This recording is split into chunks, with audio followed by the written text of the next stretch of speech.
Image Pauda Miyeng Tabiribasingbu Khurumjari Nasigi Maroiba Pauda MC Mary Comna Magi Taruk Suba Goal Loduna Boxing Itihasta Khwaidagi Mai Pakpa Boxer Oiba Ngamkre Imphaldagi Myanmar Faubagi Motorcycle Rally Works Minister DH Bishojit Nalam Thakre Loinana England Uruguay Bu Amadi India B na India A Bu Maitiba Pikre Paumucha Khaina Bijari India ki boxing legend MC Mary Kom na gold taruk fangduna Women's World Championship ki itihas ta khwaidagi mai pakpa boxer ama oire haujaujik New Delhi ki KD Jadhav Indoor Stadium da pangthokliba IVA World Championship 2018 ki KG Nifunipan ki Kanglup ki ngasi sanakiba match ta Mary Kom na Ukraine ki Hana Okhotabu yamna laina manga sunuda maithiba piduna mahaki taruk suba goals phangba ngamkibani Goal asiga loinana Magnificent Mary Cuban gi nupagi boxing legend Felix Sabon anina World Championship ki itihas ta khwaidagi mai pakpa boxer sing oire Indian boxer Manipuri asina Championship asigi Englisingani ani lisingani manga lisingani ahum lisingani nipan amasung lisingani taradasu gold medal fangbagi mathakta lisingani amada haudokiba Championship asigi edition dasu silver medal fangkrabani ngasi Mary Kom na Ukraine gi Hana Okhotabu maithiba piraba tungda harau nungaibagi piranga loinana Mary Kom na tilliba babakbu thagatba phongdokladuna ngasi mafamsida aibu amadi Indian contingent bu thagatpiba lakpiriba aigi marup mapang khudingbu aina thagachari haukiba chahi kayadagi makhoising asina aibu sagatpiduna laklibani haina tilliba baboksingda haiki mathang nupigi KG Yankai Taret Kangluki final da India ki Sonia ga Germany ki Ornella Gavrili Wanaga thingnaragani Imphal dagi Myanmar fauba nimit tarani chupna chatkadaba motorcycle rally ki expedition team amangasi ayu Works Minister Thongam Biswajitna Imphal Hotel dagi lam thakre pekdi bag na sinba motor bike rally asida puna miyoi nipana saruk yari rally asi maru oina tourism amadi cultural integration bu yokhatnaba pandamda pangthokpani hairi lamthaba aduda mari lainana Works Minister TH Bishojitna hai motorcycle rally asina state asigi tourism amadi cultural integration bu yokhatpada chauna mating panglani rally asigi khongchat asina atopa leibak singa lainariba mari su hena chechilhanba ngamlagani Amaromda Manipur lengak nasu tourism gi lamda hena chauthok chanaba amadi Manipur da fangjaba handlooms handicrafts yauna tongan ba pothok singbu malemda khanghanaba amadi yokhatnaba haiduna sangai festival pangthokli makna makhatana haikibada North East state sing chaukhotana India chaukhatle haiba yaroi maram aduna awang nongpoki state sing chaukhathanba mathau tai haiki ngasi gi lamthakiba motor bike rally asi Myanmar gi tongan mafam sing haibadi Kalemjo, Monina, Mandalay, Inle Lake, Ragan amadi Yangon gi mafam sing fauduna chatkani hairi अखोई नहारों जिंग पुनबा हौरे अदुन मतुंग गिला का generation दा अखोई अमत ओइना strengthen तौगनी अदुगा northern India जे मरुइना India चाखुरपद Chowna मतेंग पानगि दमता अखोई चाखुलन बदरका लै हाइबजे मखोइना message अमा पिनबगि दमकता आई ngasi पोसे Azuki मतिक थागलेना आई थमजगे अखोई लंबी की नत्रगा अखोई लेरिबा अखोई ह्यूमन रिलेशनशिप सागलक पोसिदा अखोई लेरिबा ngasi की बाइकर मयाम सिंग अचौबा अखोई फावरगा चप मतम सेदा इंडिया की मेनलैंड की शावरे अदुगा नॉर्थन स्टेट की पुन्ना लाख जेसिना अचौबा अखोई इनिशिएशन अदुगा मसिना प्रमोशन तौबा अदुगा अखोई लुक एगेज पॉलिसी से मसिगी कनो ओरगना बखोनबदा अचौबा मतेंग मसु पीगनेना आई थमजगे प्रजागी चौखट थौरांगी दमक पाइखटलिबा सरकार की स्कीम सिंग पब्लिक प्लेटफॉर्म दा लाउरगा थबक ओइना पाइखतबा हाइबसी लाइबक थिबनी हाइना एडीसी सेनापति की चेयरमैन एमएल मार्क्सन फोंदोक्रे ngasi senapati gi DRDA hold pangthokiba nongmagi oiba entrepreneurship development program da ADC chairman na athoiba mithungi warod piraduna wafamasi phongdokibani ꯃꯍꯥꯛꯅ ꯃꯈꯥ ꯇꯥꯔꯗꯨꯅ ꯍꯧꯖꯤꯛ ꯄꯥꯜꯂꯤꯕ ꯂꯩꯉꯥꯛ ꯑꯁꯤꯒꯤ ꯃꯄꯤ ꯃꯄꯥꯁꯤꯡꯅ ꯂꯥꯏꯔꯕ ꯄ꯭ꯔꯖꯥꯒꯤꯗꯃꯛ ꯇꯣꯉꯥꯟ ꯇꯣꯉꯥꯟꯕ ꯁ꯭ꯀꯤꯝꯁꯤꯡ ꯁꯦꯝꯂꯦ ꯍꯥꯏꯗꯨꯅ ꯂꯥꯎꯊꯣꯛꯂꯕꯁꯨ ꯁ꯭ꯀꯤꯝꯁꯤꯡ ꯑꯗꯨ ꯍꯛꯊꯦꯡꯅꯅ ꯑꯋꯥꯕ ꯇꯥꯔꯕ ꯃꯤꯌꯥꯝꯗ ꯐꯪꯕ ꯉꯝꯗ꯭ꯔꯤ꯫ ꯁꯦꯅꯥꯄꯇꯤꯗ ꯊꯣꯛꯈꯤꯕ ꯂꯦꯟꯁ꯭ꯂꯥꯏꯗ ꯑꯃꯗꯤ ꯏꯁꯤꯡ ꯏꯆꯥꯎꯗ ꯃꯤꯑꯣꯏ 4 ꯁꯤꯈꯤꯕꯁꯤꯡ ꯑꯗꯨꯒꯤ ꯀꯝꯄꯦꯟꯁꯦꯁꯟ ꯃꯤꯑꯣꯏ 2ꯈꯛ ꯐꯪꯂꯦ꯫ ꯃꯤꯑꯣꯏ 2 ꯑꯃꯗꯤ ꯍꯧꯖꯤꯛ ꯐꯥꯎꯕ ꯐꯪꯗꯅ ꯂꯩꯔꯤ꯫ ꯆꯦꯟꯕꯤ ꯆꯣꯡꯕꯤꯔꯤꯕ ꯃꯤꯑꯣꯏꯁꯤꯡꯅ ꯈꯨꯗꯣꯡꯆꯥꯕ ꯂꯧꯗꯨꯅ ꯂꯩꯔꯤ꯫ ꯃꯥꯎ ꯑꯃꯗꯤ ꯅꯥꯒꯥꯂꯦꯟꯗ ꯇꯥꯏꯅꯕꯗ ꯂꯩꯔꯤꯕ ꯂꯥꯏꯈꯨꯜ ꯍꯥꯏꯅ ꯈꯪꯅꯔꯤꯕ ꯈꯨꯡꯒꯪ 6 ꯂꯣꯝ ꯇꯥꯕ ꯃꯐꯝ ꯑꯁꯤꯗ ꯗꯤꯁꯑꯦꯕꯜ ꯑꯣꯏꯕ ꯃꯤꯑꯣꯏ ꯀꯌꯥ ꯂꯩꯔꯕꯁꯨ ꯃꯈꯣꯏ ꯈꯨꯗꯣꯡꯆꯥꯕ ꯐꯪꯗꯅ ꯂꯩꯕ ꯃꯔꯝꯅ social welfare department health camp ꯇꯧꯕꯤꯅꯕ ꯆꯍꯤ ꯑꯁꯤꯒꯤ ꯃꯦ 10ꯗ ꯑꯦꯄ꯭ꯂꯤꯀꯦꯁꯟ ꯑꯃ ꯄꯤꯁꯤꯟꯈꯤ꯫ ꯂꯥꯏꯕꯛ ꯊꯤꯕꯗꯤ ꯗꯤꯄꯥꯔꯠꯃꯦꯟ ꯑꯃꯗꯤ ꯃꯔꯤ ꯂꯩꯅꯕ ꯃꯤꯑꯣꯏꯁꯤꯡꯅ ꯉꯁꯤ ꯐꯥꯎꯕ ꯊꯕꯛ ꯑꯣꯏꯅ ꯄꯥꯏꯈꯠꯂꯛꯄ ꯂꯩꯇ꯭ꯔꯤ꯫ ꯉꯁꯤ ꯄꯥꯡꯊꯣꯛꯂꯤꯕ ꯑꯦꯟꯇꯔꯄ꯭ꯔꯤꯅꯔꯁꯤꯞ ꯗꯦꯚꯦꯂꯞꯃꯦꯟꯠ ꯄ꯭ꯔꯣꯒ꯭ꯔꯥꯝ ꯑꯁꯤꯅ ꯁꯦꯅꯥꯄꯇꯤ ꯗꯤꯁꯇ꯭ꯔꯤꯛ ꯃꯅꯨꯡꯗ ꯂꯩꯔꯤꯕ ꯁꯔꯀꯥꯔꯒꯤ ꯊꯕꯛ ꯐꯪꯗ꯭ꯔꯤꯕ ꯈꯨꯠ ꯁꯥ ꯍꯩꯔꯕ ꯅꯍꯥꯁꯤꯡꯕꯨ ꯃꯁꯥꯅ ꯊꯕꯛ ꯄꯤꯖꯗꯨꯅ ꯁꯦꯟꯗꯥꯟ ꯂꯝꯕꯤ ꯑꯃ ꯑꯣꯏꯍꯟꯕꯗ ꯅꯠꯇꯅ ꯁ꯭ꯇꯦꯠ ꯑꯁꯤꯒꯤꯁꯨ ꯑꯆꯧꯕ ꯏꯟꯀꯝ ꯑꯃ ꯄꯨꯔꯛꯄꯗ ꯊꯧꯗꯥꯡ ꯂꯧꯔꯒꯅꯤ ꯍꯥꯏꯈꯤ꯫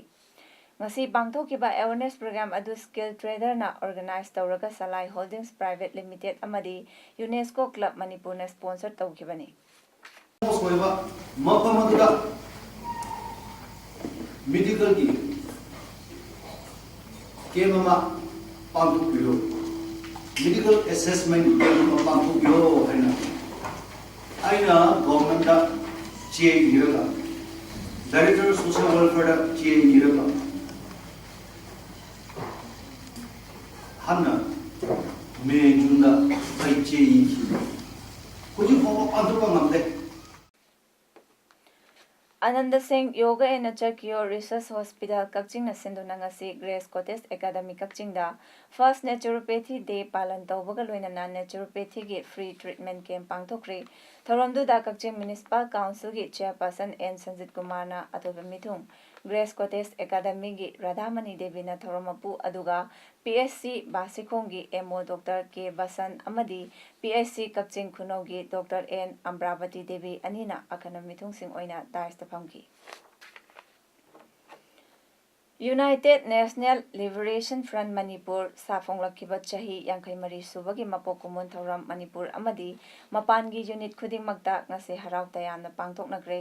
ꯀꯨꯝꯑꯣꯟ ꯊꯧꯔꯝ ꯑꯁꯤ ꯄꯥꯔꯇꯤꯒꯤ ꯁꯦꯟꯇ꯭ꯔꯦꯜ ꯍꯦꯗꯀ꯭ꯋꯥꯇꯔꯁꯤꯡ, MPAꯒꯤ ꯖꯦꯅꯔꯦꯜ ꯍꯦꯗꯀ꯭ꯋꯥꯇꯔ, ꯑꯦꯛꯁꯇꯔꯅꯦꯜ ꯌꯨꯅꯤꯠꯁꯤꯡ, ꯄꯥꯔꯇꯤꯒꯤ ꯗꯤꯁꯇ꯭ꯔꯤꯛꯁꯤꯡ, ꯌꯨꯅꯤꯠꯁꯤꯡ, MPAꯒꯤ ꯕꯥꯇꯥꯂꯤꯌꯟꯁꯤꯡ, ꯇꯦꯛꯇꯤꯀꯦꯜ ꯍꯦꯗꯀ꯭ꯋꯥꯇꯔ ꯑꯃꯗꯤ ꯌꯨꯅꯤꯠ ꯈꯨꯗꯤꯡꯃꯛꯇ ꯄꯥꯔꯇꯤꯒꯤ chairman, vice chairman, general secretary, chief of army staff, MPA, ꯇꯣꯉꯥꯟ ꯇꯣꯉꯥꯟꯕ ꯂꯣꯏꯁꯪꯒꯤ ꯁꯦꯀ꯭ꯔꯦꯇꯔꯤꯁꯤꯡ,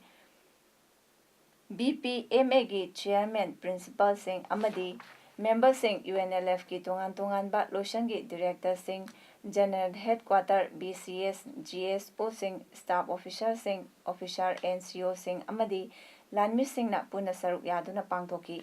ꯉꯁꯤꯒꯤ ꯊꯧꯔꯝꯁꯤꯒꯤ ꯑꯍꯥꯟꯕ ꯁꯔꯨꯛꯇ ꯄꯥꯔꯇꯤ ꯑꯁꯤꯕꯨ ꯂꯤꯡꯈꯠꯄꯤꯔꯝꯕ ꯂꯨꯆꯤꯡꯕꯁꯤꯡ ꯌꯥꯋꯣꯜ ꯂꯥꯜꯍꯧꯗ ꯊꯋꯥꯏꯅ ꯄꯣꯟꯊꯥ ꯄꯤꯗꯨꯅ ꯀꯠꯊꯣꯛꯈ꯭ꯔꯕ ꯑꯊꯧꯕ ꯑꯊꯧꯕꯤꯁꯤꯡꯒꯤ ꯃꯐꯝꯗ ꯃꯤꯅꯤꯠ 2 ꯇꯨꯃꯤꯟꯅ ꯂꯦꯞꯇꯨꯅ ꯏꯀꯥꯏꯈꯨꯝꯅꯕ ꯎꯠꯄ, ꯍꯩꯀꯠ ꯂꯩꯀꯠ ꯇꯝꯕꯅ ꯑꯣꯏꯈꯤ꯫ ꯃꯇꯨꯡ ꯇꯥꯔꯛꯄꯗ ꯄꯥꯔꯇꯤꯒꯤ ꯆꯦꯌꯔꯃꯦꯟꯅ ꯐꯤꯔꯥꯜ ꯆꯤꯡꯈꯠꯄꯒ ꯂꯣꯏꯅꯅ ꯂꯥꯟꯃꯤꯁꯤꯡꯅ ꯄꯥꯔꯇꯤꯒꯤ ꯏꯁꯩ ꯁꯛꯇꯨꯅ ꯏꯀꯥꯏꯈꯨꯝꯅꯕ ꯎꯠꯈꯤ꯫ ꯃꯁꯤꯗ ꯅꯠꯇꯅ ꯁꯦꯟꯇ꯭ꯔꯦꯜ ꯀꯃꯤꯇꯤꯒꯤ ꯆꯍꯤꯒꯤ ꯋꯥꯔꯣꯜ ꯄꯥꯊꯣꯛꯄ, WESEAꯒꯤ ꯐ꯭ꯔꯦꯇꯔꯅꯦꯜ ꯄꯥꯔꯇꯤꯁꯤꯡꯗꯒꯤ ꯊꯥꯔꯛꯄ ꯌꯥꯏꯐ ꯄꯥꯎꯖꯦꯜ ꯄꯥꯊꯣꯛꯄ, ꯗꯤꯄꯥꯔꯠꯃꯦꯟꯠꯀꯤ ꯇꯣꯉꯥꯟ ꯇꯣꯉꯥꯟꯕ ꯁꯦꯀ꯭ꯔꯦꯇꯔꯤꯁꯤꯡꯅ ꯌꯥꯋꯣꯜꯒꯤ ꯃꯔꯝꯗ ꯄꯤꯕ ꯑꯃꯗꯤ ꯗꯤꯔꯦꯛꯇꯔꯁꯤꯡꯅ ꯃꯅꯤꯄꯨꯔ ꯅꯤꯡꯇꯝ ꯅꯥꯜꯍꯧ ꯑꯃꯗꯤ ꯃꯅꯤꯄꯨꯔ ꯈꯨꯟꯅꯥꯏꯒꯤ ꯃꯔꯝꯗ ꯋꯥ ꯉꯥꯡꯕꯅ ꯃꯔꯨꯑꯣꯏꯕ ꯁꯔꯨꯛ ꯑꯣꯏꯈꯤ꯫ ꯉꯁꯤꯒꯤ ꯃꯄꯣꯛ ꯀꯨꯝꯑꯣꯟ ꯊꯧꯔꯝꯗ ꯐꯤꯖꯤꯀꯦꯜꯂꯤ, ꯃꯣꯔꯦꯜꯂꯤ, ꯃꯣꯅꯤꯇꯔꯤꯒꯤ ꯃꯇꯦꯡ ꯄꯥꯡꯂꯛꯄꯁꯤꯡ ꯌꯥꯏꯐ ꯄꯥꯎꯖꯦꯜ ꯄꯤꯕꯤꯔꯛꯄ, WESEAꯒꯤ ꯇꯣꯉꯥꯟ ꯇꯣꯉꯥꯟꯕ ꯂꯨꯞꯁꯤꯡꯕꯨꯁꯨ UNLFꯀꯤ ꯃꯥꯏꯀꯩꯗꯒꯤ ꯊꯥꯒꯠꯄ ꯐꯣꯡꯗꯣꯔꯛꯂꯤ꯫ ꯃꯣꯔꯦ ꯋꯥꯔꯗ ꯅꯝꯕꯔ 7ꯗ ꯃꯤꯇꯩ ꯑꯦꯖꯨꯀꯦꯁꯟ ꯁꯣꯁꯥꯏꯇꯤ ꯃꯈꯥꯗ ꯂꯩꯕ ꯏꯁꯇꯔꯟ ꯁꯥꯏꯟꯁ ꯁ꯭ꯀꯨꯜꯗ ꯁ꯭ꯀꯨꯜ ꯑꯁꯤꯒꯤ ꯑꯣꯏꯕ 13ꯁꯨꯕ ꯑꯦꯅꯨꯑꯦꯜ ꯁ꯭ꯄꯣꯔꯠꯁ ꯄ꯭ꯔꯥꯏꯖ ꯗꯤꯁꯇ꯭ꯔꯤꯕ꯭ꯌꯨꯁꯟ ꯊꯧꯔꯝ ꯑꯃ ꯁ꯭ꯀꯨꯜ ꯑꯗꯨꯗ ꯉꯁꯤ ꯄꯥꯡꯊꯣꯛꯈ꯭ꯔꯦ꯫ ꯉꯁꯤꯒꯤ ꯊꯧꯔꯝ ꯑꯗꯨꯗ M. ꯊꯣꯏꯕ, ꯄ꯭ꯔꯁꯤꯗꯦꯟꯠ, ꯃꯤꯇꯩ ꯀꯥꯎꯟꯁꯤꯜ, ꯃꯣꯔꯦꯅ ꯑꯊꯣꯏꯕ ꯃꯤꯊꯨꯡ, TH. Ibungo, chairman, Meitei education society, ꯃꯣꯔꯦꯅ ꯊꯧꯔꯝ ꯃꯄꯨ ꯑꯃꯁꯨꯡ ꯑꯈꯟꯅꯕ ꯃꯤꯊꯨꯡꯁꯤꯡ ꯑꯣꯏꯅ N. Inaocha, former chairman, Meitei education society, Moreh, TH. Ibemhal, president, ꯈꯥ ꯅꯣꯡꯄꯣꯛ ꯑꯄꯨꯟꯕ ꯅꯨꯄꯤ ꯂꯨꯞ, ꯃꯣꯔꯦ ꯑꯃꯗꯤ Shyamo Singh, headmaster, eastern science ꯁ꯭ꯀꯨꯜꯅ ꯑꯣꯏꯈꯤ꯫ ꯑꯦꯅꯨꯑꯦꯜ ꯁ꯭ꯄꯣꯔꯠ ꯑꯗꯨꯗ ꯇꯣꯉꯥꯟ ꯇꯣꯉꯥꯟꯕ ꯃꯁꯥꯟꯅꯁꯤꯡꯗ ꯃꯀꯣꯛ ꯃꯊꯪ ꯇꯥꯈꯤꯕꯁꯤꯡꯗ ꯃꯅꯥ ꯃꯊꯨꯝ ꯌꯦꯟꯊꯣꯛꯈꯤ꯫ ꯊꯥ ꯑꯁꯤꯒꯤ 4-13 ꯐꯥꯎꯕ ꯖꯥꯏꯄꯨꯔꯗ ꯄꯥꯡꯊꯣꯛꯈꯤꯕ ꯀꯃꯟꯋꯦꯜꯊ ꯖꯨꯗꯣ ꯆꯦꯝꯄꯤꯌꯟꯁꯤꯞ 2018ꯗ ꯚꯥꯔꯠꯀꯤ ꯁꯥꯟꯅꯔꯣꯏ ꯑꯃ ꯑꯣꯏꯅ ꯁꯔꯨꯛ ꯌꯥꯔꯨꯕꯤ ꯁꯤꯜꯚꯔ ꯃꯦꯗꯜ ꯂꯧꯔꯛꯈ꯭ꯔꯕꯤ ꯊꯧꯕꯥꯜ ꯋꯥꯡꯃ ꯇꯥꯕ ꯁꯣꯔꯣꯛ ꯃꯈꯥꯗꯒꯤ ꯂꯥꯛꯄꯣꯛꯂꯥꯛꯄꯝ ꯔꯕꯤꯅꯥ ꯉꯁꯤ ꯃꯅꯤꯄꯨꯔ ꯌꯧꯔꯛꯈꯤꯕꯒ ꯂꯣꯏꯅꯅ ꯃꯍꯥꯛꯄꯨ ꯃꯤꯌꯥꯝꯅ ꯍꯔꯥꯎ ꯇꯌꯥꯝꯅ ꯑꯣꯛꯈ꯭ꯔꯦ꯫ Social service and welfare association (SSAWA) ꯊꯧꯕꯥꯜꯅ ꯁꯤꯟꯗꯨꯅ ꯊꯧꯕꯥꯜ ꯋꯥꯡꯃ ꯇꯥꯕ ꯁꯣꯔꯣꯛ ꯃꯈꯥ ꯀꯝꯃ꯭ꯌꯨꯅꯤꯇꯤ ꯍꯣꯜꯗ ꯄꯥꯡꯊꯣꯛꯈꯤꯕ ꯑꯣꯛꯄꯒꯤ ꯊꯧꯔꯝ ꯑꯗꯨꯗ ꯊꯧꯕꯥꯜ ꯃ꯭ꯌꯨꯅꯤꯁꯤꯄꯥꯜ ꯀꯥꯎꯟꯁꯤꯜ ꯋꯥꯔꯗ ꯅꯝꯕꯔ 1ꯒꯤ councillor Okram Inaotombi Devi, ward member N. Anita ꯌꯥꯎꯅ ꯂꯩꯀꯥꯏ ꯑꯍꯜ ꯀꯌꯥꯁꯨ ꯁꯔꯨꯛ ꯌꯥꯈꯤ꯫ ꯖꯨꯅꯤꯌꯔ ꯋꯤꯃꯦꯟꯁ 57 kg ꯀꯦꯇꯦꯒꯣꯔꯤꯗ ꯁꯤꯜꯚꯔ ꯂꯧꯔꯛꯈ꯭ꯔꯕꯤ ꯔꯕꯤꯅꯥ ꯑꯦꯜ ꯏꯉꯣꯆꯥ ꯑꯃꯗꯤ ꯊꯕꯥꯒꯤ ꯑꯅꯤꯁꯨꯕ ꯃꯆꯥꯅꯨꯄꯤꯅꯤ꯫ ꯃꯆꯤꯟ ꯃꯅꯥꯎ ꯑꯍꯨꯝꯒꯤ ꯃꯅꯨꯡꯗ ꯑꯅꯤꯁꯨꯕꯅꯤ꯫ ꯃꯍꯥꯛ ꯍꯧꯖꯤꯛ ꯄꯟꯖꯥꯕꯀꯤ ꯁꯥꯏ ꯄꯇꯤꯌꯥꯂꯥꯗ ꯂꯩꯔꯤ꯫ ꯃ꯭ꯌꯥꯟꯃꯥꯔ ꯑꯃꯗꯤ ꯑꯇꯣꯞꯄ ꯐꯣꯔꯦꯟ ꯀꯟꯇ꯭ꯔꯤꯒꯤ ꯃꯃꯥꯡꯗ ꯏꯟꯗꯣ-ꯃ꯭ꯌꯥꯟꯃꯥꯔ ꯕꯣꯔꯗꯔꯗ ꯁꯥꯕ ICP ꯑꯁꯤꯅ ꯏꯟꯗꯤꯌꯥꯒꯤ ꯃꯥꯏ ꯑꯆꯧꯕ ꯑꯃ ꯑꯣꯏꯔꯤꯕꯅ ICP ꯑꯁꯤꯕꯨ ꯂꯨ ꯅꯥꯟꯅ ꯂꯩꯍꯟꯅꯕ ꯋꯥꯔꯀꯔꯁ ꯑꯦꯟꯇꯤ ꯇ꯭ꯔꯦꯗꯔꯁ ꯑꯦꯁꯣꯁꯤꯌꯦꯁꯟ ꯃꯣꯔꯦꯅ ꯁꯤꯠ ꯁꯦꯡꯕꯒꯤ ꯊꯕꯛ ꯄꯥꯡꯊꯣꯛꯈ꯭ꯔꯦ꯫ ꯍꯧꯈꯤꯕ ꯅꯨꯃꯤꯠ ꯈꯔꯅꯤꯒꯤ ꯃꯃꯥꯡꯗ ꯏꯟꯗꯣ-ꯃ꯭ꯌꯥꯟꯃꯥꯔ ꯕꯣꯔꯗꯔꯗ ꯁꯥꯕ ꯏꯟꯇꯤꯒ꯭ꯔꯦꯇꯦꯗ ꯆꯦꯛ ꯄꯣꯁꯠ ꯑꯁꯤꯒꯤ ꯄꯦꯁꯦꯟꯖꯔ ꯇꯔꯃꯤꯅꯦꯜꯒꯤ ꯃꯅꯨꯡ ꯑꯃꯗꯤ ꯇꯣꯏꯂꯦꯠꯅꯆꯤꯡꯕꯁꯤꯡ ꯑꯃꯣꯠꯄꯅ ꯄꯩꯔꯦ ꯍꯥꯏꯗꯨꯅ ꯄꯥꯎ ꯐꯪꯕꯗꯒꯤ ꯋꯥꯔꯀꯔꯁ ꯑꯦꯟꯗ ꯇ꯭ꯔꯦꯗꯔꯁ ꯑꯦꯁꯣꯁꯤꯌꯦꯁꯟ ꯃꯣꯔꯦꯅ ꯏꯟꯗꯤꯌꯥꯒꯤ ꯃꯥꯏ ꯑꯁꯤ ꯑꯇꯣꯞꯄ ꯐꯣꯔꯦꯅꯔꯁꯤꯡꯒꯤ ꯃꯃꯥꯡꯗ ꯆꯣꯞꯄ ꯇꯥꯔꯦ ꯍꯥꯏꯗꯨꯅ ꯉꯁꯤ ꯁꯤꯠꯄ ꯁꯦꯡꯕꯒꯤ ꯊꯕꯛ ꯄꯥꯡꯊꯣꯛꯇꯨꯅ ICP ꯂꯨ ꯅꯥꯟꯅ ꯊꯝꯈ꯭ꯔꯦ ꯍꯥꯏꯔꯤ꯫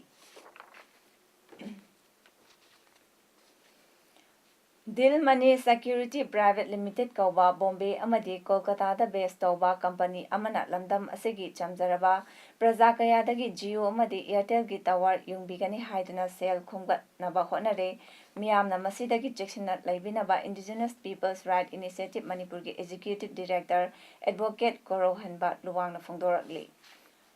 ꯉꯁꯤ ꯂꯨꯞ ꯑꯁꯤꯒꯤ ꯊꯧꯕꯥꯜ ꯀꯤꯌꯥꯝꯗ ꯂꯩꯕ ꯑꯣꯐꯤꯁꯇ ꯄꯥꯎꯃꯤꯁꯤꯡ ꯎꯅꯔꯨꯗꯨꯅ ꯀꯣꯔꯧꯍꯟꯕꯅ ꯍꯥꯏ ꯆꯠꯂꯤꯕ ꯆꯍꯤ ꯑꯁꯤꯒꯤ ꯑꯣꯛꯇꯣꯕꯔꯒꯤ ꯇꯥꯡ 19ꯗꯒꯤ ꯍꯧꯔꯗꯨꯅ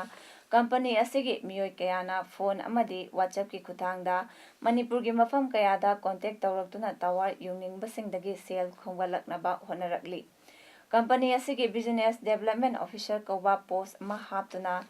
ꯇꯋꯥꯔ ꯌꯨꯡꯅꯤꯡꯕ ꯃꯤꯑꯣꯏꯁꯤꯡꯗꯒꯤ ꯏꯟꯗꯤꯌꯟ ꯍꯦꯜꯊ ꯑꯣꯔꯒꯅꯥꯏꯖꯦꯁꯟ (IHO)ꯒꯤ ꯀꯥꯔꯗ ꯄꯥꯏꯍꯟꯅꯕꯒꯤꯗꯃꯛ ꯃꯤꯑꯣꯏ ꯑꯃꯃꯝꯗꯒꯤ ꯁꯦꯜ ꯑꯣꯏꯅ ꯂꯨꯄꯥ 18,800ꯗꯒꯤ 18,900 ꯂꯣꯝ ꯈꯣꯝꯒꯠꯅꯕ ꯍꯣꯠꯅꯔꯤ꯫ ꯀꯥꯔꯗ ꯑꯁꯤ ꯄꯥꯏꯗ꯭ꯔꯕꯗꯤ ꯇꯋꯥꯔ ꯌꯨꯡꯕꯒꯤ ꯈꯨꯗꯣꯡꯆꯥꯕ ꯄꯤꯗꯦ ꯍꯥꯏꯗꯨꯅ IHO ꯀꯥꯔꯗ ꯑꯁꯤꯒꯤꯗꯃꯛ ꯕꯦꯡꯛꯁꯤꯡꯒꯤ ꯈꯨꯠꯊꯥꯡꯗ ꯁꯦꯜ ꯊꯤꯍꯟꯅꯕ ꯍꯣꯠꯅꯔꯛꯂꯤ꯫ ꯑꯗꯨꯕꯨ ꯏꯟꯗꯤꯖꯤꯅꯁ ꯄꯤꯄꯜꯁ ꯔꯥꯏꯠ ꯏꯅꯤꯁꯤꯌꯦꯇꯤꯚ ꯃꯅꯤꯄꯨꯔꯒꯤ ꯊꯧꯃꯤꯁꯤꯡꯅ ꯃꯈꯣꯏꯒꯤ ꯃꯊꯛꯇ ꯂꯣꯟꯅ ꯊꯤꯒꯠꯂꯛꯄ ꯑꯁꯤ ꯀꯝꯄꯅꯤ ꯑꯁꯤꯅ ꯈꯪꯈꯤꯕꯗꯒꯤ ꯍꯧꯖꯤꯛ ꯃꯈꯣꯏꯒ ꯄꯥꯎ ꯐꯥꯎꯅꯕ ꯉꯝꯈꯤꯗ꯭ꯔꯦ꯫ ꯏꯟꯗꯤꯖꯤꯅꯁ ꯄꯤꯄꯜꯁ ꯔꯥꯏꯠ ꯏꯅꯤꯁꯤꯌꯦꯇꯤꯚ ꯃꯅꯤꯄꯨꯔꯅ ꯃꯅꯤꯄꯨꯔꯒꯤ ꯃꯤꯑꯣꯏ 50 ꯔꯣꯝꯒꯤ ꯂꯦꯝꯅ ꯃꯥꯡꯈꯤꯒꯗꯕ ꯌꯥꯝꯂꯕ ꯁꯦꯟꯐꯝ ꯀꯟꯕꯗꯤ ꯉꯝꯍꯧꯔꯦ꯫ ꯑꯗꯨꯝ ꯑꯣꯏꯅꯃꯛ ꯑꯇꯣꯞꯄ ꯃꯤꯑꯣꯏꯁꯤꯡ ꯃꯈꯥ ꯇꯥꯅ ꯀꯣꯟꯇꯦꯛ ꯇꯧꯗꯨꯅ ꯃꯤꯌꯥꯝꯕꯨ ꯃꯤꯅꯝꯂꯤ ꯍꯥꯏꯕꯒꯤ ꯆꯤꯡꯅꯕ ꯂꯩ꯫ ꯃꯔꯝ ꯑꯁꯤꯅ ꯁꯔꯀꯥꯔꯅꯁꯨ ꯍꯤꯔꯝ ꯑꯁꯤꯒꯤ ꯃꯇꯥꯡꯗ ꯊꯤꯖꯤꯟꯕꯤꯗꯨꯅ ꯃꯔꯥꯜ ꯂꯩꯕꯁꯤꯡ ꯐꯥꯒꯠꯅꯕ ꯍꯣꯠꯅꯕꯤꯌꯨ ꯑꯃꯗꯤ प्रजा मियामनसु असिगुमलबा फ्रॉड कंपनीसिंग असिदगी लाकपा कॉलसिंग चेक्सिनबियु हाइना कोरौहनबना मखाताना फोंदोरकली दा जियो अमदी एयरटेल की टावर युंबिगनी हाइदुना सखंगदब मियोय क्याना फोन कॉल तौरकलगा टावर युंबगी नमादा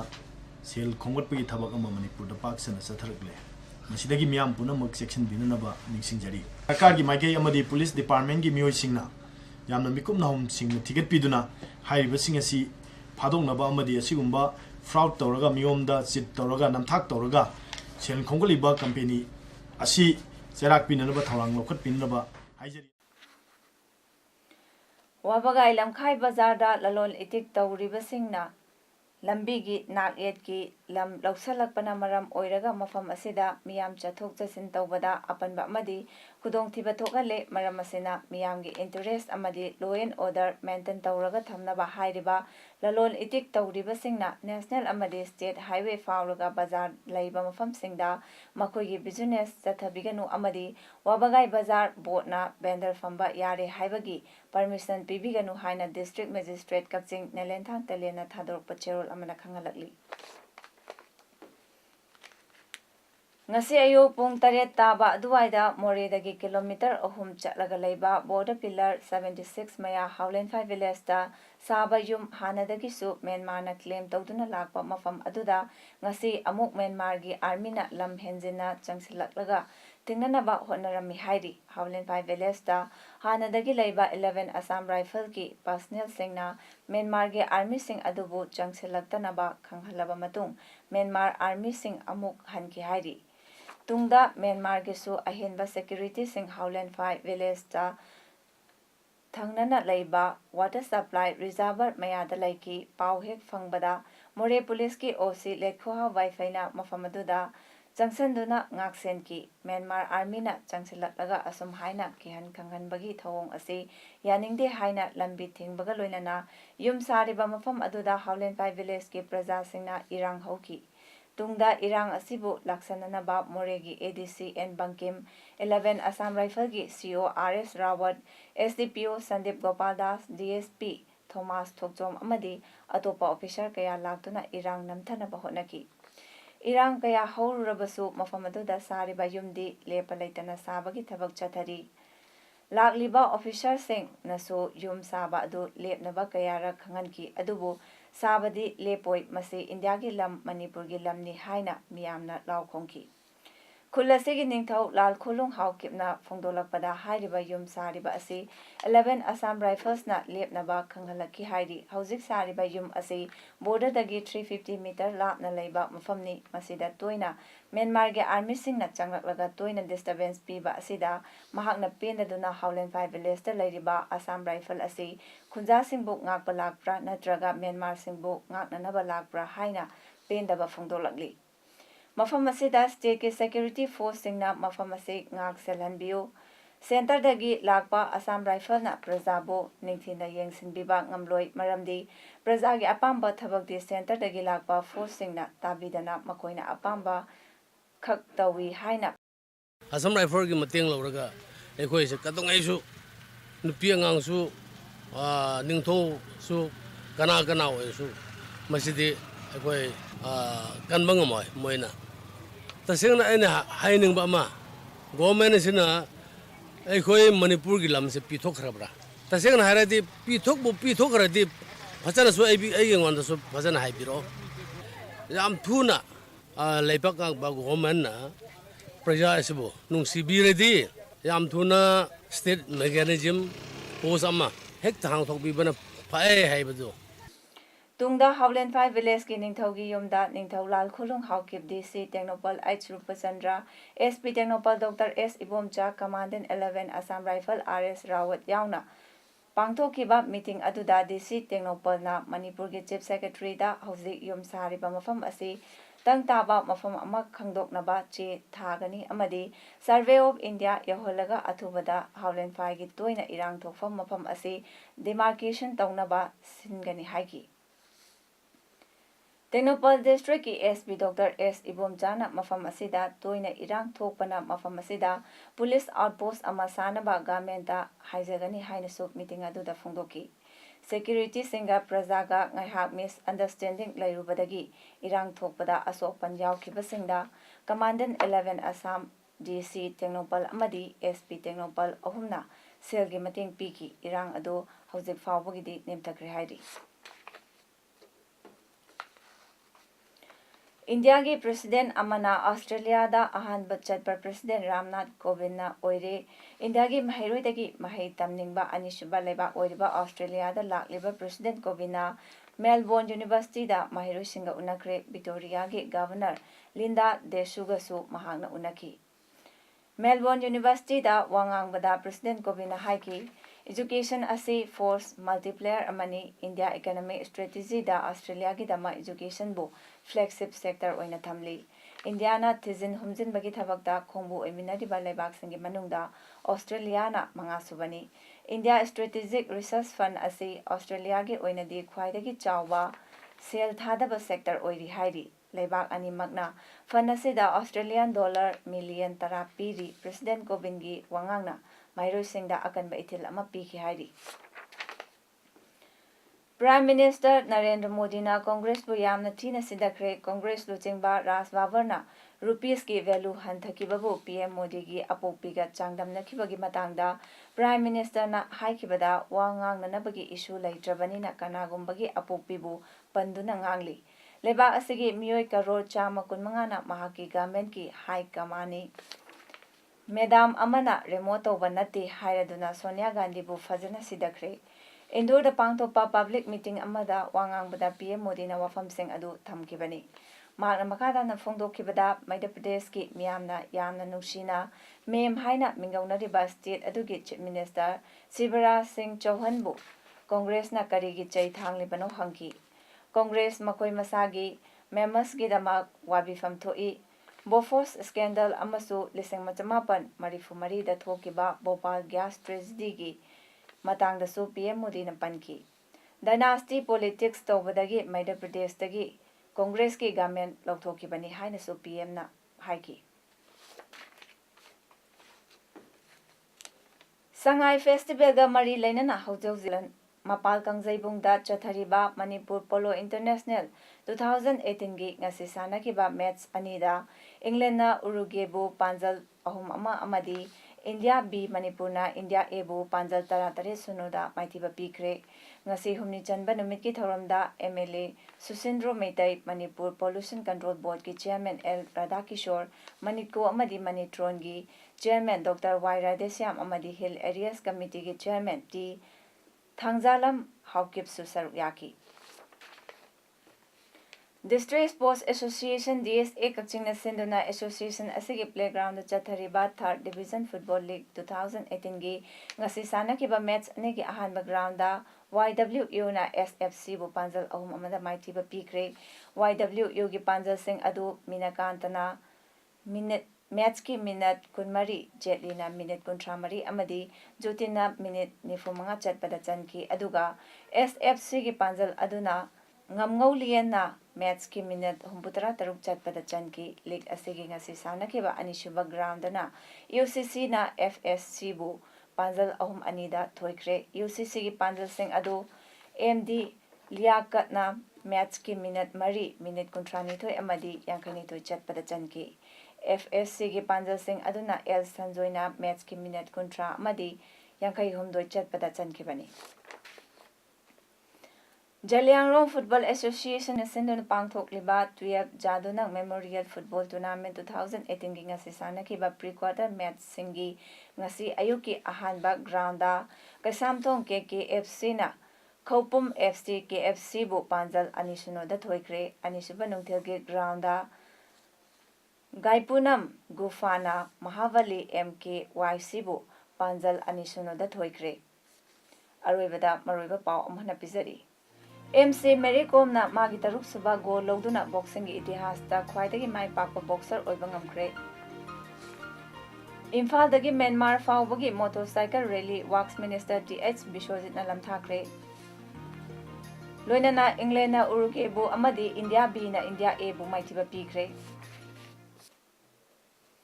ngasi gi damak ta di pawdam matang sida loijare miyeng tabiri basingbo amuka na khurumjai